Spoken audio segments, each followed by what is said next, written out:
At my son's wedding, they replaced my seat with a trash can.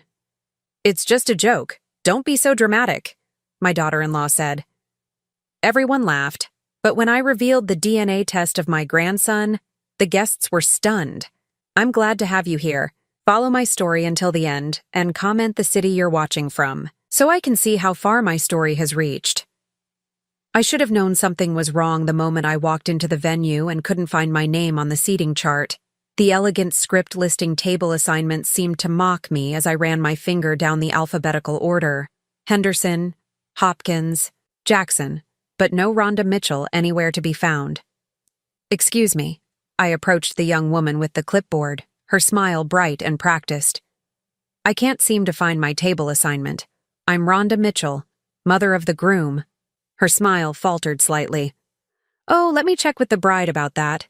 She scurried away, leaving me standing there in my carefully chosen navy dress, the one I'd bought specifically for Damon's wedding. 3 months of planning, alterations, and excitement, and now I felt like an uninvited guest at my own son's wedding. When the girl returned, she was accompanied by Indy herself, radiant in her flowing white gown, her blonde hair swept up in an elaborate updo that probably cost more than my monthly rent. At 26, she had that confident beauty that comes from never being told no, never having to work for anything. "Oh, Rhonda!" Indy's voice was sweet as honey, but her green eyes held something else entirely. "I'm so sorry for the confusion. We had to make some last-minute changes to the seating arrangement." "Of course, dear. Where would you like me to sit?" Indy's smile widened, and I swear I saw something predatory flash across her face. "Follow me. I'll show you to your special spot." My heart swelled despite my earlier confusion. A special spot? Maybe she had arranged something thoughtful after all. Despite our rocky relationship over the past year since Damon had introduced her, perhaps Indy was trying to make peace on her wedding day. I followed her through the beautifully decorated reception hall, past tables adorned with white roses and gold accents, past the dance floor where soon my son would dance with his new wife. We walked past the main seating area, past the family tables I could see were reserved for Indy's relatives. We kept walking. "Where exactly are we going?" I asked, my voice betraying the first hint of unease. "Just a little further," Indy said, her heels clicking on the marble floor. "I wanted to make sure you had the perfect view of everything." We rounded a corner, and she stopped abruptly. "Here we are." I stared in disbelief. Against the wall, next to the coat check area, and partially hidden behind a large potted plant, sat a folding chair. Next to it stood a large silver garbage can. "I don't understand," I said, my voice barely above a whisper. Indy's laugh was light and airy, as if she'd just told the most delightful joke. "It's your seat, right next to the trash can. It's perfect, don't you think?" My stomach dropped. This can't be serious. "Oh, but it is." "Don't be so dramatic, Rhonda. It's just a little joke." Her voice had lost its sugary sweetness and taken on an edge I'd heard before, usually when Damon wasn't around. "Besides, it's very fitting, don't you think?" I felt my face burn with humiliation, but something deeper was happening. A cold realization was settling into my bones. This wasn't a mistake or even a cruel prank. This was calculated. This was meant to send a message. "Indy, please. This is your wedding day. Surely we can—" "We can what?" she interrupted, her mask finally slipping completely. "Pretend that you belong here?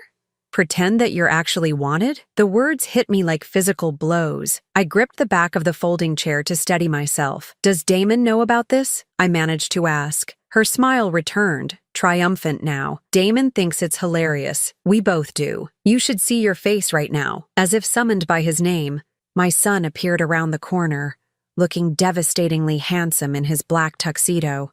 My heart lifted for a moment. Surely he would fix this, would tell his new wife that this had gone too far. "Mom, did Indy show you your seat?" His smile was broad and genuine, and for a split second, I thought he was going to rescue me. Pretty funny, right? The world tilted on its axis. My own son, the boy I'd raised alone after his father left, the child I'd worked 2 jobs to support through college, was laughing at my humiliation. "Damon," I said carefully, "you can't possibly think this is appropriate." He shrugged, wrapping his arm around Indy's waist. "Come on, Mom. Don't be so sensitive. It's just a joke. You're always so serious." Behind them, I could see other wedding guests beginning to notice our little gathering. I heard whispers, saw fingers pointing. Some were laughing. My cheeks burned with shame as I realized the spectacle I was becoming. "See?" Indy said, loud enough for the growing audience to hear. "She can't take a joke." No wonder Damon wanted to distance himself from all that negativity. More laughter rippled through the small crowd that had gathered. I felt exposed, humiliated in a way I hadn't experienced since I was a child. These people, Damon's friends, Indy's family, colleagues, they were all witnessing my degradation, and they found it entertaining. I looked at my son one more time, searching his face for any sign of the compassionate boy I'd raised. But he was looking at Indy with such adoration, such complete devotion, that I realized with crushing clarity that I had already lost him. "Well," I said, my voice steadier than I felt, "I suppose I should thank you both for making your feelings so clear." I sat down in the folding chair with as much dignity as I could muster. The metal was cold and uncomfortable, and the garbage can next to me reeked faintly of discarded food from the cocktail hour. But I would not give them the satisfaction of seeing me run. As the crowd dispersed, some still chuckling about the mother-in-law who couldn't take a joke, I sat there in my navy dress and watched my son's wedding from behind a potted plant. Every laugh from the main reception area felt like another knife in my heart. But as I sat there, something else began to grow alongside the pain, a quiet, determined anger. And beneath that, a nagging feeling that had been bothering me for months, something about Indy's pregnancy timeline that had never quite added up.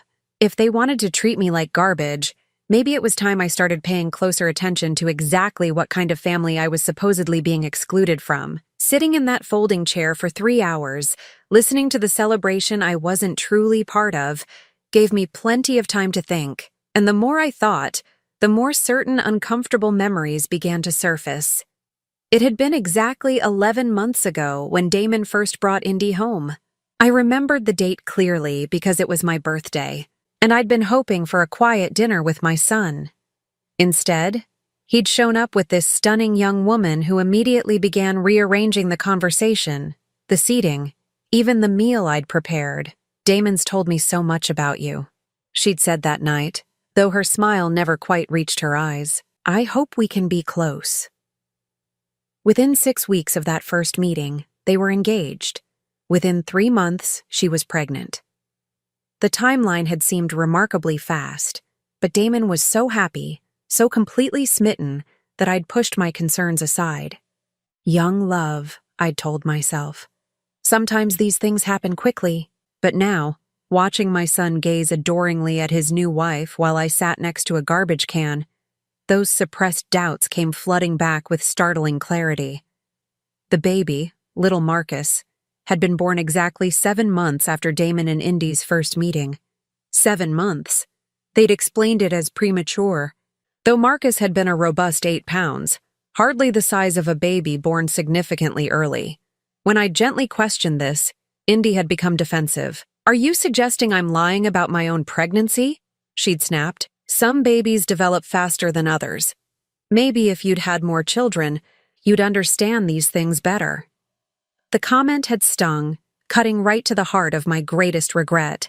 I'd wanted more children after Damon, but his father had left when Damon was 3, and I'd never found anyone worth bringing into our small, careful world. Indy had a talent for finding these tender spots and pressing on them with surgical precision. From my uncomfortable vantage point, I watched the baby being passed around among Indy's relatives.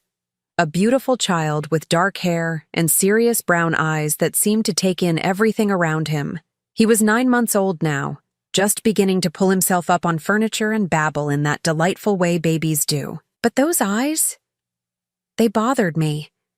Not because there was anything wrong with them, but because they looked nothing like Damon's bright blue ones.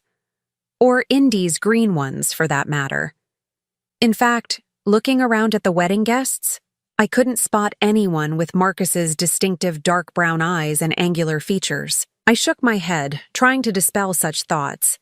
Genetics could be strange, unpredictable. Babies often looked different from their parents, especially in the early months. I was letting my hurt feelings cloud my judgment. But then I remembered another conversation, one that had happened just 3 months ago when I'd stopped by their apartment unannounced. I'd had to pick up some mail that had been delivered to my address by mistake, and I'd hoped to see Marcus, who seemed to grow and change every week. When I'd knocked, I could hear Indy on the phone inside, her voice raised in what sounded like an argument. "You need to stay away," she'd been saying. "I've told you 100 times. It's over. I'm married now, and that's final." When she'd opened the door, her face had been flushed. Her usual composure rattled. "Rhonda, what are you doing here?" "Just dropping off some mail," I'd said, holding up the envelope. "Is everything all right? You seem upset." "Just a telemarketer," she'd said quickly, but her hands were shaking as she took the envelope. You know how persistent they can be. I'd wanted to ask about Marcus, to spend a few minutes with my grandson, but Indy had made it clear I wasn't welcome. "Actually, this isn't a good time," she'd said, already closing the door. "Marcus is napping, and I have some important calls to make." Looking back now, that phone conversation hadn't sounded like a telemarketer at all. It had sounded personal, intimate even, despite the angry tone, like someone who'd had a relationship with Indy before, or during her time with Damon. Another memory surfaced, this one from just after Marcus was born. I'd been at the hospital, holding my supposed grandson for the first time, and a nurse had made an offhand comment. "He's got such distinctive features for a newborn," she'd said. "Usually takes a few months for their real personality to show in their faces, but this little guy knows exactly who he is." At the time, I'd taken it as a compliment. Now, I wondered if she'd been trying to tell me something else entirely. The reception was winding down now. The cake had been cut, the bouquet thrown, the first dance completed. Damon looked happier than I'd ever seen him, spinning Indy around the dance floor while their guests clapped and cheered. They truly seemed to be in love, at least on his part, but love could make people blind.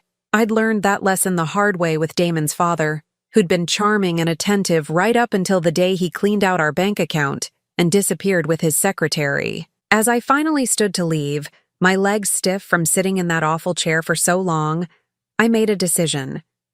If Indy wanted to treat me like trash, if she wanted to convince my son that I was nothing more than an unwanted burden, then maybe it was time I started acting like someone with nothing left to lose. I walked over to where Marcus was sleeping peacefully in his carrier, surrounded by gifts and flowers. His tiny features were relaxed in sleep, but even unconscious, those distinctive brown eyes and angular jawline seemed to tell a story that had nothing to do with my blue-eyed, round-faced son. "Beautiful baby," I murmured, loud enough for Indy to hear from across the room where she was accepting congratulations. "He's going to be quite the heartbreaker when he grows up." Indy's head snapped toward me, her eyes narrowing. For just a moment, I saw fear flash across her face before she recovered her composure. "Interesting." I leaned down and gently touched Marcus's tiny hand. Such a sweet, innocent child, caught in whatever web of lies the adults around him had woven. He deserved better than that. More importantly, so did Damon. As I walked toward the exit, I felt lighter than I had in months. Not because my humiliation had been resolved. I was still leaving a wedding where I'd been treated like garbage. But because I finally had a purpose, a direction for all the anger and hurt that had been building inside me. I was going to find out the truth about Marcus. Not for revenge, though I couldn't deny that the thought of wiping that smug smile off Indy's face held considerable appeal. I was going to do it because my son deserved to know who he'd really married and what kind of family he was trying to build. If I was right about my suspicions, this beautiful wedding would turn out to be built on a foundation of lies. And if I was wrong, well, at least I'd know for certain, and maybe I could find a way to make peace with the family that no longer seemed to want me. Either way, it was time to stop being the woman who sat quietly next to the garbage can and start being the mother who protected her child, even when he didn't want to be protected. 3 days after the wedding, I sat in my small kitchen staring at the yellow pages, my hands trembling slightly as I flipped through the section marked Private Investigators. The idea felt so foreign, so dramatic, that I almost closed the book several times. But every time I hesitated, I remembered that folding chair, that garbage can, and the way my own son had laughed at my humiliation. The first investigator I called sounded like he specialized in cheating spouses and insurance fraud. The second hung up when I mentioned wanting to investigate my daughter-in-law. It wasn't until I reached Margaret Chen, a former police detective who now ran her own small practice, that I found someone who understood. "Family situations are delicate," she said during our phone consultation. "But if there are questions about paternity, especially when children are involved, those answers deserve to be found. Can you meet me tomorrow?" Margaret's office was in a modest strip mall between a dry cleaner and a tax preparation service. She was a small, efficient woman in her 50s with kind eyes and graying hair pulled back in a practical ponytail. She listened without judgment as I explained my suspicions, taking notes in a careful, precise handwriting. "The timeline is certainly questionable," she agreed after I'd laid out everything I could remember. 7 months from meeting to birth, claiming prematurity, but with a full-term wait. "And you said the baby doesn't resemble either supposed parent?" "Not at all. But I know genetics can be unpredictable. I could be completely wrong about this." Margaret smiled gently. "That's what DNA testing is for. But I want you to understand what we're talking about here. If your suspicions are correct, proving it will destroy your son's marriage and possibly his relationship with you permanently. Are you prepared for that possibility?" I thought about Damon's face at the wedding, the way he'd looked at me with such casual dismissal. Our relationship is already destroyed. At least this way, if I'm right, he'll know the truth. And if you're wrong, then I'll know I'm wrong, and maybe I can find a way to make peace with reality. Margaret nodded. "Fair enough. For a basic DNA test, I'll need samples from the child and from your son for comparison. The child's sample is usually easier to obtain. A pacifier, a bottle, anything he's put in his mouth recently. Your son's sample could be more challenging." My heart sank. "I barely see Marcus anymore. Indy makes sure of that.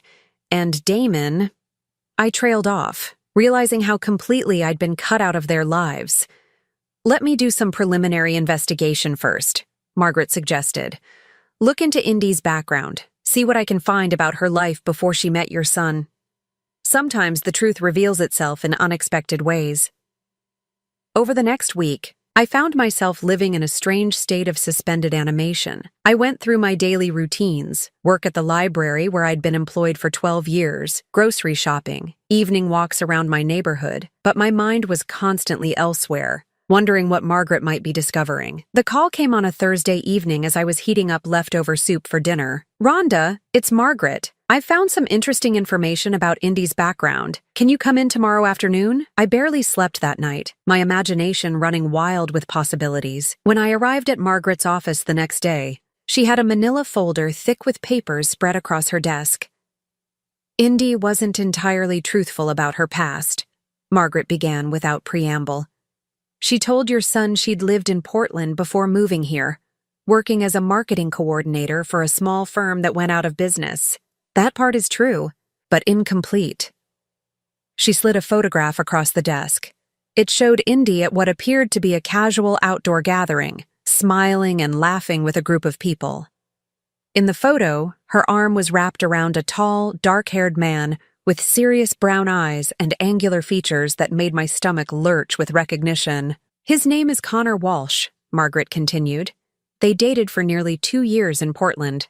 According to several mutual friends I spoke with, the relationship was serious. They lived together for the last 8 months before she suddenly left town."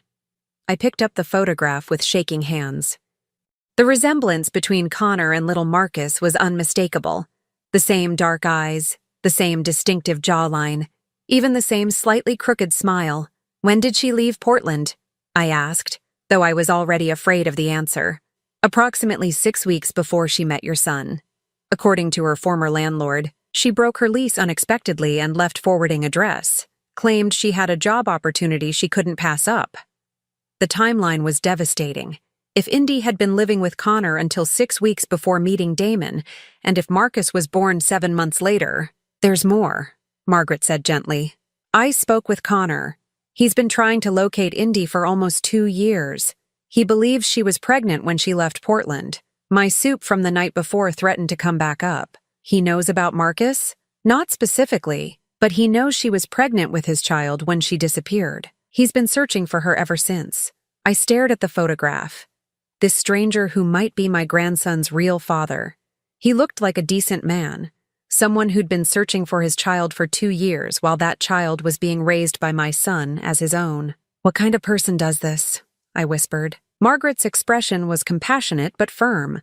"Someone who's very good at reinventing herself when circumstances become inconvenient. This Connor fellow has a good job, a stable life, but apparently Indy decided she could do better." The pieces were falling into place with horrible clarity. Indy had left Portland pregnant with Connor's child, found my successful, trusting son, and convinced him the baby was his. She'd found herself a better situation and had been willing to lie to everyone, including an innocent baby, to secure it. "I need to get that DNA sample," I said, my voice stronger than I'd heard it in weeks. "Are you sure? Once we have proof, there's no going back." I thought about Marcus, innocent and trusting, believing Damon was his father. I thought about Damon, pouring his love into a child who wasn't his while some stranger in Portland grieved for a son he'd never met. And I thought about myself, sitting next to that garbage can while Indy laughed at the family she was destroying with her lies. "I'm sure," Margaret nodded. "Then we need to be very careful about how we proceed. If Indy suspects what we're doing, she could disappear again, taking Marcus with her. She's done it before." That afternoon, I drove past Damon and Indy's apartment complex, trying to work up the courage to knock on their door. I'd brought a small gift for Marcus, a stuffed elephant I'd picked up at the drugstore, hoping it might give me a few minutes alone with him. But as I sat in my car, watching their building, I realized I was terrified. Not of Indy's hostility, which I'd grown accustomed to, but of what I might discover. What if the DNA test confirmed my suspicions? What if it didn't? Either way, after today, nothing would ever be the same. I was still sitting there, paralyzed by indecision, when Indy emerged from the building pushing Marcus in his stroller. She was dressed casually in yoga pants and a tank top, her blonde hair pulled back in a messy bun, looking like any other young mother out for an afternoon walk. But I knew better now. I knew about Connor Walsh and Portland and the elaborate lie she'd constructed around my family. As I watched her stop to chat with a neighbor, laughing and gesturing animatedly while Marcus babbled happily in his stroller, I felt a cold anger settle into my bones. She was good at this, I realized. Good at pretending, good at making people believe whatever version of reality served her purposes. But she'd made one crucial mistake. She'd underestimated the woman she'd tried to throw away like garbage. I started my car and drove home, my mind already working on a plan. Margaret was right. We needed to be careful. But careful didn't mean passive. It was time to stop being the victim in Indy's story and start being the author of my own. The opportunity came sooner than I'd expected.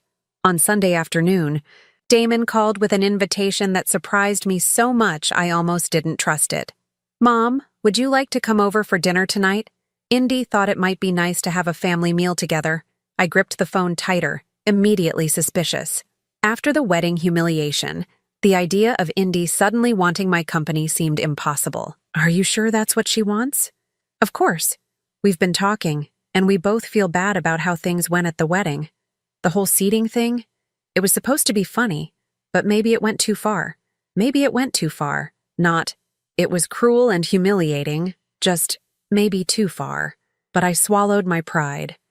This might be my only chance to get the DNA sample Margaret needed. That's very thoughtful. "What time should I come over?" 6 o'clock. "And Mom, could you maybe bring some of those dinner rolls you used to make? The ones with the herbs?" It was such a normal request, so reminiscent of the son I'd raised, that for a moment I almost forgot about DNA tests and Connor Walsh and all the complicated deceptions that had brought us to this point. "Of course, honey. I'll make them fresh this afternoon." I spent the next few hours in my kitchen, kneading dough and trying to calm my nerves. The dinner rolls were Damon's favorite, something I'd made for every special occasion throughout his childhood. They required patience, multiple rises, careful timing. but they'd always been my way of showing love when words felt inadequate. As I shaped the dough into perfect rounds, I thought about what Margaret had told me to look for. Any item the baby has put in his mouth recently. A pacifier, a toy, even a spoon if he's eating solid foods. Just slip it into a plastic bag when no one's looking. It sounded so simple, so clinical, but the reality of deceiving my own family, even a family that had deceived me first, made my stomach churn with guilt. At exactly 6 o'clock, I stood outside Damon's apartment door, holding a basket of warm rolls and trying to project an image of the grateful mother-in-law, happy to be included. When Indy opened the door, her smile seemed genuine enough, though I noticed it didn't quite reach her eyes. "Rhonda, come in, come in. Something smells amazing." The apartment was immaculate as always, decorated in shades of white and gray that looked expensive but felt cold. Marcus was in his high chair in the kitchen, banging a blue plastic spoon against the tray, while Indy finished preparing what appeared to be an elaborate meal. "Can I help with anything?" I asked, setting my basket on the counter. "Just keep Marcus entertained while I get everything ready. He's been fussy all afternoon." I approached my supposed grandson carefully, still amazed by how little he resembled either Damon or Indy. Up close, the resemblance to Connor Walsh was even more pronounced. Marcus looked up at me with those serious brown eyes and gave me a drooly smile that made my heart ache. "Hi there, sweetie," I said softly, reaching out to touch his tiny hand. He grabbed my finger immediately, his grip surprisingly strong for a 9-month-old. "He likes you," Damon said, appearing in the kitchen doorway. Look at that smile. For a moment, watching my son beam at what he believed was his child's affection for his mother, I almost lost my nerve. How could I destroy this beautiful illusion? Even if it was built on lies, Damon was genuinely happy. Marcus was loved and cared for. Was the truth worth shattering all of that? But then I remembered Connor Walsh, somewhere in Portland, not knowing if his child was alive or dead. I thought about Damon, building his life around a lie that could explode at any moment. And I thought about myself, treated like garbage because I was the only threat to Indy's carefully constructed fiction. The truth mattered. It always mattered. Dinner was surprisingly pleasant. Indy seemed to be making a genuine effort to include me in the conversation, asking about my work at the library and even complimenting my dinner rolls. Damon was relaxed and happy, telling stories about their honeymoon and making plans for Marcus's first birthday party. "We're thinking of having it at the park," Indy said, spooning pureed carrots into Marcus's mouth. "A picnic theme, maybe. Family-friendly." "That sounds lovely," I replied, watching as Marcus grabbed the spoon and immediately put it in his mouth, covering it with carrots and saliva. "Perfect. Can I help feed him?" I asked. "It's been so long since I've had baby time." Indy hesitated for just a moment, then handed me the spoon. "Sure. He's actually getting pretty good at eating. Sometimes he wants to do it himself." For the next 10 minutes, I fed Marcus while chatting with Damon about work and weekend plans. The baby was delightfully messy, getting food everywhere, including all over the spoon. When he finally lost interest and started pushing the food away, I stood up to rinse the spoon in the sink. "Let me get that," Indy said, reaching for it. "It's fine. I've got it," I replied, already turning toward the sink. In one smooth motion, I rinsed the spoon and slipped it into the plastic bag I'd hidden in my purse, substituting a clean spoon from the dish drainer. The whole exchange took less than 30 seconds. The rest of the evening passed in a blur of forced normalcy. We looked at photos from the honeymoon, discussed plans for the holidays, and I held Marcus while he dozed against my shoulder. Throughout it all, I felt the weight of that plastic bag in my purse, containing what might be the key to destroying everything. When I finally left, Indy walked me to the door while Damon cleaned up the kitchen. "Thank you for coming tonight," she said.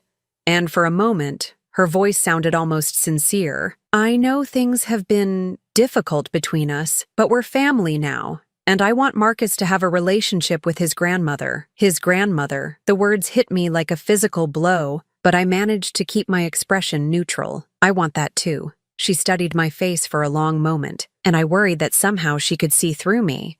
could sense the deception I was carrying. But then she smiled again and gave me an awkward hug. Drive safely. And thank you again for the rolls. Damon's been talking about them for weeks. The next morning, I met Margaret at a laboratory across town. The technician, a cheerful woman named Lisa, explained the process while I tried not to think about what I was doing. We'll compare the DNA from this sample with a sample from the alleged father, she said, carefully labeling the bag containing Marcus's spoon. Results usually take 3 to 5 business days. And what exactly will those results tell us? I asked. If there's a biological relationship, we'll know with 99.9% accuracy. If there isn't, we'll know that too. 3 to 5 business days. It seemed like both an eternity and no time at all. Margaret must have seen the uncertainty on my face. Are you having second thoughts? I thought about Marcus's smile, about Damon's happiness, about the way Indy had hugged me goodbye. Then I thought about Connor Walsh, still searching for his child after 2 years. No, I said firmly. I need to know. The waiting was excruciating. Every day felt like a week. Every phone call made my heart race, thinking it might be the results. I went through the motions of my normal routine, but my mind was constantly elsewhere, imagining different scenarios, different outcomes. Finally, on Friday afternoon, Margaret called. Rhonda, the results are in. Can you come to my office? My hands were shaking so badly I could barely drive. When I walked into Margaret's office, she was sitting behind her desk with a manila envelope in front of her, her expression grave. Before I show you these, she said, I want you to know that whatever these results say, you've done the right thing by seeking the truth. I nodded, not trusting my voice. She opened the envelope and pulled out a single sheet of paper. The DNA test shows no biological relationship between the baby and your son. Marcus is not Damon's child. Even though I'd expected it, even though I'd been virtually certain, hearing the words spoken aloud felt like being hit by a truck. I sank into the chair across from Margaret's desk, my legs suddenly too weak to support me. Are you absolutely certain? 99.9% certain. The lab ran the test twice to be sure. Margaret's voice was gentle but firm. I'm sorry, Rhonda. I know this isn't what you wanted to hear, but that was the strange thing. Part of me was relieved. Not happy, certainly not vindicated, but relieved to finally know the truth. For months, I'd felt like I was going crazy, seeing things that didn't make sense, being told my perceptions were wrong. What happens now? I asked. That's up to you. You could confront Indy privately, give her a chance to come clean to your son herself. You could tell Damon directly or... She paused, studying my face. Given how they've treated you, you could choose to reveal this information publicly, at a time and place of your choosing. I thought about that folding chair, that garbage can, the laughter of wedding guests who found my humiliation entertaining. I thought about Connor Walsh, who had the right to know his child. And I thought about Damon, living a lie that was bound to explode eventually. I need some time to think about this, I said. But even as I said it, I was already beginning to form a plan. Indy had chosen the time and place for my humiliation. Perhaps it was time I returned the favor. The truth had been revealed. Now I had to decide what to do with it. For 2 weeks after receiving the DNA results, I carried the truth like a stone in my chest. Every interaction with Damon felt like a performance. Every smile forced, every casual question about Marcus laden with secret knowledge that threatened to spill out at any moment. The opportunity I was waiting for came in the form of another invitation, this one even more surprising than the dinner. Indy called me herself on a Thursday evening, her voice bright and cheerful. Rhonda, I have a wonderful idea. What would you think about hosting a little celebration for Marcus's first steps? He's so close to walking on his own, and I thought it would be nice to have both families together when it happens. My grip tightened on the phone. Both families? Well, my parents are driving down from Seattle this weekend, and my sister's coming too. I thought it would be perfect timing for everyone to meet everyone. A real family gathering. The irony was almost too much to bear. Indy wanted to parade her perfect little family in front of her relatives, with me playing the role of the grateful grandmother-in-law. She had no idea she was about to hand me the perfect stage for the performance of my lifetime. That sounds lovely, I managed. What can I bring? Just yourself. Oh, and maybe some of those dinner rolls again? My parents absolutely loved them when I told them about dinner the other night. Saturday afternoon arrived gray and drizzly, matching my mood as I drove to Damon's apartment complex. In my purse, carefully tucked into a manila envelope, were copies of the DNA test results and Margaret's investigation report, including the photograph of Connor Walsh. I'd also printed out the contact information Margaret had found for Connor, though I wasn't sure yet if I'd need it. The apartment was already crowded when I arrived. Indy's parents, Richard and Patricia Moore, were an elegant couple in their 60s who clearly had money and weren't shy about showing it. Patricia wore a cashmere sweater that probably cost more than my monthly grocery budget, and Richard's watch caught the light every time he gestured. Indy's sister, Melody, was a younger version of the bride, blonde, beautiful, and supremely confident. She was currently holding Marcus, cooing at him while he babbled and reached for her dangling earrings. "You must be Rhonda," Patricia said, approaching me with a smile that was polite, but measuring. "We've heard so much about you." I wondered exactly what they'd heard, given that Indy had seated me next to a garbage can at the wedding. "It's wonderful to meet you all. Thank you for including me in this celebration." "Of course," Richard said, though his handshake was brief and formal. Family is family. If only he knew how ironic that statement was about to become. For the first hour, I played my part perfectly. I admired Patricia's stories about their recent cruise, laughed at Richard's jokes about retirement, and listened to Melody's complaints about her job in marketing. The whole time, I kept one eye on Marcus, who was indeed very close to taking his first independent steps. He was pulling himself up on furniture and taking tentative steps while holding on, his face bright with determination. Damon was in his element, the proud father documenting every moment with his phone, calling out encouragement to the baby who believed he was his son. The sight of it made my heart ache. But I pushed the emotion aside. This had to be done. "Should we move to the living room?" Indy suggested as we finished lunch. "More space for Marcus to practice walking." We all gathered in the spacious living room, sitting in a loose circle on the floor while Marcus stood unsteadily in the center, holding on to the coffee table. The atmosphere was warm and expectant, everyone waiting for that magical moment when he would let go and take his first solo steps. "Come on, buddy," Damon called, sitting about 6 feet away with his arms outstretched. "Come to Daddy." The word daddy hit me like a physical blow, but I forced myself to remain calm. Marcus looked around at all the encouraging faces, seeming to sense that something important was happening. He let go of the coffee table and stood swaying for a moment, then took one careful step, then another. "He's doing it!" Melody squealed. Everyone was cheering and clapping as Marcus took 5 wobbly steps before sitting down hard on his bottom. Looking surprised but pleased with himself, Damon scooped him up, spinning him around while the baby giggled. "Marcus's first steps," Indy said, tears in her eyes. "I wish we could capture this moment forever." "Actually," I said, standing up slowly, "I think this is the perfect time to share something I've been wanting to discuss with the whole family." The room fell quiet, all eyes turning to me. Indy's smile faltered slightly, perhaps sensing something in my tone. "What is it, Mom?" Damon asked, still holding Marcus. I reached into my purse and pulled out the manila envelope, my hands steadier than I'd expected them to be. "I've recently learned some information that I think everyone needs to know, especially you, Damon." Indy's face went pale. "Rhonda, what are you doing?" "I'm telling the truth," I said simply. "Something I probably should have done weeks ago." I opened the envelope and pulled out the DNA test results, holding them up so everyone could see the official laboratory letterhead. 2 weeks ago, I had a DNA test performed on Marcus. The silence in the room was deafening.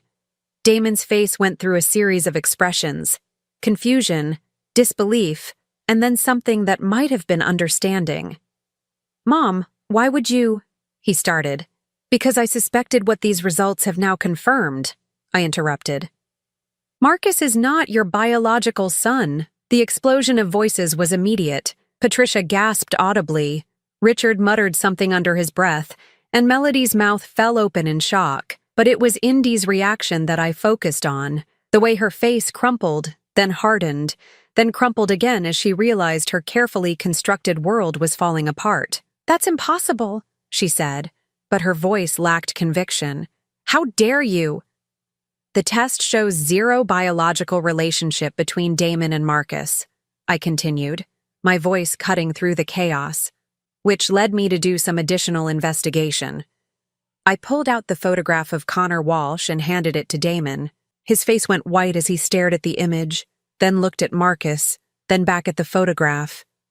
"Who is this?" he whispered. "His name is Connor Walsh. He's a software engineer from Portland who's been searching for Indy and his son for the past 2 years.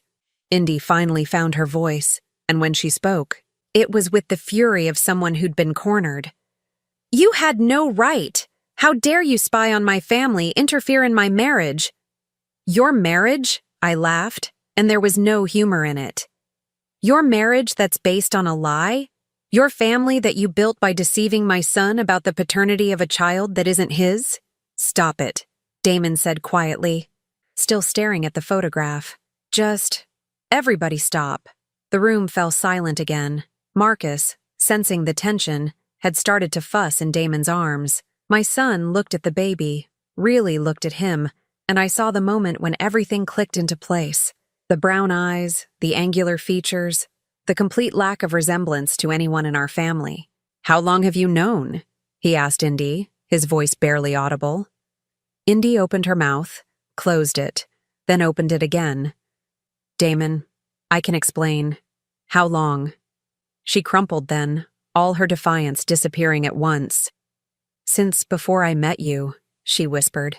"I was pregnant when I left Portland. Connor, he wanted to get married, but I couldn't see myself stuck in that life forever. When I met you, you were so successful, so kind, and when you fell in love with me, you let me believe the baby was mine." Damon's voice was hollow, emotionless. "You were so happy about it," Indy said desperately. "You talked about how you'd always wanted to be a father, how Marcus was the best thing that had ever happened to you. I couldn't take that away from you, so you lied to me. For over a year you let me believe." He stopped, looking down at Marcus, who was reaching for his face with tiny hands. "Does he know? Connor? Does he know he has a son?" "He suspected," I said when Indy didn't answer. "My investigator spoke with him. He's been looking for you both." The room erupted again, but this time it was Indy's family in chaos. Patricia was demanding explanations. Richard was asking pointed questions about legal implications, and Melody was staring at her sister like she'd never seen her before. Through it all, Damon sat quietly, holding Marcus and processing the destruction of everything he'd believed about his life. Finally, he looked up at me. "You could have told me privately," he said. "Why did you do it like this?" I thought about that folding chair, about the garbage can, about all the times Indy had made me feel small and unwanted. But when I answered, I kept my voice calm and truthful. "Because she's done this before, Damon. She's very good at manipulating situations to her advantage, at making people believe whatever serves her purposes. I wanted witnesses. I wanted there to be no doubt about what was said and what was proven." He nodded slowly, then stood up and handed Marcus to me. "I need some air." As Damon walked out onto the balcony, Indy turned to face me, her beautiful face twisted with rage and desperation. "You've destroyed everything," she hissed. "Are you happy now? You've ruined my marriage, my family." "No," I said firmly, settling Marcus against my shoulder as he began to cry. "You destroyed it the moment you decided to build it on lies. I just revealed the truth." Looking around the room at the shocked faces of Indy's family, at the chaos and confusion my revelation had created, I felt something I hadn't expected. Not triumph or satisfaction, but a deep, profound sadness for all the pain that could have been avoided if one person had simply chosen honesty over convenience. But along with the sadness came something else. A sense of lightness I hadn't felt in months. The truth was out now. Whatever happened next, we could at least build it on a foundation of reality instead of lies. 3 months later, I stood in my kitchen making dinner rolls, not because anyone had asked for them, but because the familiar ritual of kneading dough had become my meditation, my way of processing everything that had changed since that Saturday afternoon when the truth finally came to light. The immediate aftermath had been as chaotic as I'd expected. Indy's parents had left that very evening, Patricia barely speaking to her daughter as they packed their bags. Melody had stayed longer, trying to convince Indy to fix this somehow, but even she seemed shaken by the magnitude of her sister's deception. Damon had filed for annulment within a week, citing fraud. The legal process was surprisingly straightforward when you had DNA evidence and documentation of deliberate deception about paternity. Indy had initially fought it, but her lawyer had apparently explained the futility of her position.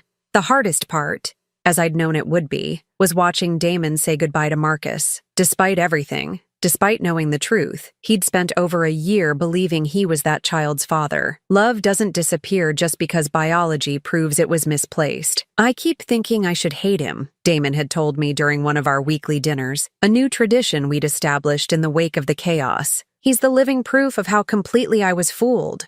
But when I look at him, you see an innocent baby who didn't choose any of this, I'd finished for him. Exactly. Connor Walsh had arrived from Portland within 2 weeks of my revelation. I'd expected to dislike him, this stranger who'd complicated our lives by simply existing. But he'd turned out to be exactly what Margaret's investigation had suggested, a decent man who'd been searching for his child and the woman he'd loved. The meeting between Connor and Damon had been awkward, but respectful. Two men who'd been unwitting victims of the same deception, trying to figure out how to navigate an impossible situation with dignity. I need you to know, Connor had said during that first meeting, I never knew she was pregnant when she left. If I had known, I would have moved heaven and earth to find her. Damon had nodded stiffly. What are your plans now? I want to be part of my son's life. I want to support him financially. Emotionally, however I can, but I also understand that you've been his father for the past year. I don't want to just tear him away from everything he knows. It was more consideration than Indy had ever shown anyone. The custody arrangement they'd eventually worked out was complicated but fair. Connor would take primary custody, moving to our city to be closer to Marcus and to make the transition easier. Damon would have regular visitation rights until Marcus was old enough to understand the situation, at which point they'd revisit the arrangement. Indy had fought the custody decision bitterly, but her position was weak. She'd committed fraud, she had no stable income of her own, and she'd demonstrated a pattern of deception that judges tend to take seriously in custody cases. The last I'd heard, she'd moved back to Seattle to live with her parents, pending the outcome of various legal proceedings. Richard and Patricia had apparently been less forgiving of their daughter's behavior than I might have expected from people who'd initially seemed so protective of her. But tonight, none of that mattered. Tonight, Damon was coming for dinner, and for the first time in over a year, it was just going to be the two of us. No Indy monitoring our conversation, no tension about whether I was welcome in my own son's life, no walking on eggshells around topics that might upset the delicate balance of lies. The doorbell rang at exactly 6 o'clock. Some things never changed. Damon had always been punctual. Something smells amazing, he said as I opened the door, and for a moment he was just my son again. The boy who'd never met a dinner roll he didn't love. They're almost ready, I said, stepping aside to let him in. How was your week? It was such a normal question. The kind of thing I'd longed to ask him for months without feeling like I was intruding on his carefully constructed life. Actually, pretty good, he said, settling into his old spot at my kitchen table. I had lunch with Connor and Marcus yesterday. I paused in pulling the rolls from the oven. This was still an adjustment for all of us. The idea that Damon would voluntarily spend time with the man who'd unknowingly been his replacement. How's Marcus doing? Good. Really good, actually. Connor's great with him, and he's patient with me, too. He lets me be part of things, even though he doesn't have to. I set the basket of rolls on the table and sat down across from my son. That must be complicated for you. Damon was quiet for a moment, buttering a roll with the same careful precision he'd used as a child. It is. Some days I still wake up and think about what Marcus might be doing, whether he needs anything. Then I remember that he's not. That I'm not. He trailed off. You're not his father, I said gently. But you were. For a year, you were everything a father should be. That love wasn't wasted, honey. It just got redirected. Is that what happened to you? He asked, looking up at me with eyes that reminded me so much of his father's. When Dad left, did your love for him just get redirected? The question caught me off guard. We'd never really talked about his father's abandonment. Not honestly. In a way, yes. All that love I would have given him, I poured into raising you instead. I'm sorry, he said suddenly, for how I treated you, for laughing when Indy put you next to that garbage can, for pushing you away, for choosing her version of reality over yours. I felt tears prick at my eyes. You fell in love, Damon. People do foolish things when they're in love. Trust me, I know something about that. But you're my mother. I should have protected you, not participated in humiliating you. You were protecting what you thought was your family. I understand that impulse. He reached across the table and took my hand. You saved me, you know. If you hadn't discovered the truth, how long would it have gone on? Would I have spent years raising another man's child, thinking he was mine? Would Indy have ever told me the truth? I squeezed his hand. I don't know, but I do know that Marcus deserves to know his real father, and Connor deserves to know his son, and you deserve to build your life on truth, not lies. Even if the truth hurt? Especially then. We ate dinner in comfortable silence, the kind of easy quiet that I'd forgotten we could share. Afterward, Damon helped me clear the table and wash dishes, falling back into old rhythms as if the past year of distance had never happened. I've been thinking about dating again, he said as we finished cleaning up. Not seriously, not yet, but eventually. That's healthy, I said, hanging up the dish towel. You're young, you have so much to offer someone. This time, I want to do things differently. Take it slower, ask more questions, maybe introduce them to my very smart mother who has good instincts about people. I laughed, feeling lighter than I had in months. Your very smart mother who's also learned a thing or two about speaking up when something doesn't feel right. Good, Damon said, hugging me tight. I need someone who'll tell me the truth, even when it's difficult to hear. After he left, I sat in my living room with a cup of tea, thinking about the strange journey that had brought us here. 6 months ago, I'd been the unwanted mother-in-law sitting next to a garbage can while my family laughed at my humiliation. Tonight, I was simply Damon's mother again, trusted with his thoughts and feelings, valued for my perspective instead of dismissed for my inconvenience. The truth had been devastating in the short term. Marriages ended, families torn apart, an innocent baby caught in the middle of adult deceptions.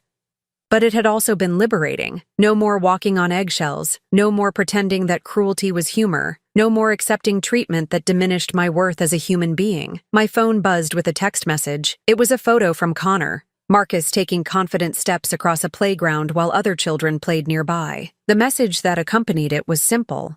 Thought you'd like to see how steady he's getting on his feet? I smiled, studying the picture of the little boy who would never be my biological grandson, but who would always hold a special place in my heart. In the photo, Marcus was laughing, his arms outstretched for balance, his face bright with the joy of newfound independence. He was learning to walk on his own, away from the lies and manipulations that had defined his early life. In a way, so was I. I texted back, "He looks happy and healthy. Thank you for including me." Connor's response came quickly. "You're the one who made it possible for him to know his real family.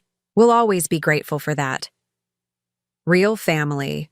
Not the family built on convenience and deception, but the messy, complicated, honest family that emerges when people choose truth over comfort.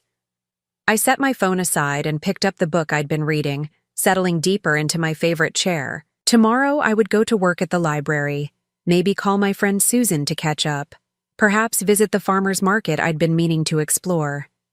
Simple pleasures, but they were mine to choose now, without having to worry about whether they would meet with someone else's approval. The truth had set us all free, even when, especially when, it had hurt. And for the first time in over a year, I was exactly where I belonged, in my own life, valued by people who saw my worth, surrounded by love that didn't require me to diminish myself to receive it. Some victories don't come with fanfare or celebration. Sometimes the greatest triumph is simply the quiet satisfaction of knowing you chose courage over comfort, truth over convenience, and your own dignity over someone else's lies. That night, I slept better than I had in months. Now I'm curious about you who listened to my story. What would you do if you were in my place? Have you ever been through something similar? Comment below. And meanwhile, I'm leaving on the final screen 2 other stories that are channel favorites, and they will definitely surprise you. Thank you for watching until here.